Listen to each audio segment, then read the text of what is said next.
Think Tank Watch. It's not just temperatures have been rising and rising and rising. On the day after Trump was announced President of America, we had this rather unpleasant weather report. It looks like this year will be the first time we will breach 1.5 degrees Celsius. This number. We've agreed in our Paris Agreement to stay below to mitigate the very worst impacts of climate change. And of course, yesterday, with Trump winning the election last time he was president, he pulled out of the Paris Agreement. He said he didn't want to commit to reducing these temperatures, and he said that he will do the same again. Uh-oh. Leave the oil to me. We have more liquid gold, oil and gas. We have more liquid gold than any country in the world, more than Saudi Arabia. We have more than Russia. George, how much of a setback is President Trump's election to the cause of climate change, tackling climate change? He'll definitely leave the Paris Agreement. Now here's George Monbiot on Politics Live spelling out what a disaster Trump will be for the climate. In a moment, George confronts David Goodhart from the think tank The Policy Exchange for doing the usual whataboutism distraction of saying, yeah, but in the scheme of things, China and India are worse with their carbon emissions, as if that lets America and other Western countries off the hook. Which is the framework under which all the negotiations, all the aims of trying to curb climate breakdown take place. He will probably leave the UN Framework Convention on Climate Change as well, which is the overarching treaty. And if he leaves Paris, George, this time, it would be more damaging than the last time he did it. Yeah, much more. Well, especially if he leaves the Framework Convention, because that's much, much harder to reverse. I mean, and we know he's going to unleash the fossil fuel industry. He said so himself. And we're already at an incredibly dangerous point. We don't know where the tipping points are. We know that Earth systems are complex systems. All complex systems have tipping points. If you push them too far, they go past that point, and that is a point of no return. Whatever that system might be. It might be the collapse of the Atlantic circulation system. It might be the collapse of the ice sheets, the collapse of the Amazon basin, and these things are irreversible.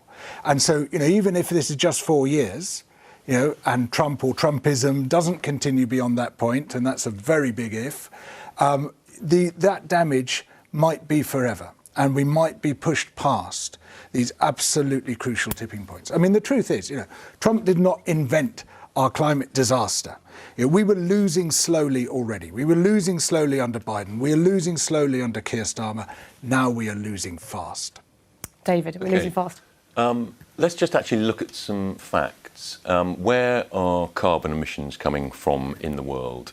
So America has the highest per capita carbon emissions of any country, but it is way, way, way behind China on absolute emissions. China has something like 3 times more emissions and growing. India is catching up with America. India is in 3rd place in absolute emissions. And the other key fact is that America's emissions are falling quite fast.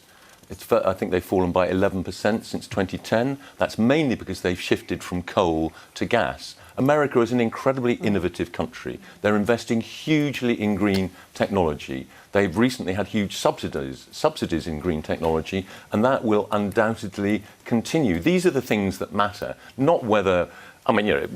Trump may well pull America out of the Accords. The Accords will still go on without America. What matters is American emissions are falling and Chinese emissions are rising.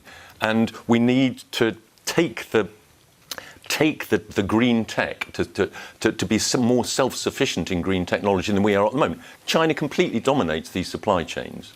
Well, I'm not going to take any lessons in climate from someone from Policy Exchange, which is funded by the oil industry. The important thing... by the oil industry. I can demonstrate that it is, but if you want to show who all your funders are, we would be delighted to see them, David, because we only discover who your funders are by accident. I'd be very happy to But we know that some of them are oil companies. But without a global framework, without an agreement, what we have is a perfect circle of finger pointing. Everyone says, well, you've got to take action. It's your fault. It's the Chinese. No, it's you, the Americans. You've got much bigger historical emissions. Everyone can blame everyone else. You have to have a global agreement in place. Trump is ripping that agreement up. How can we move forward without one? Click here for the time George Monbiot confronted Reem Abraham from the IEA.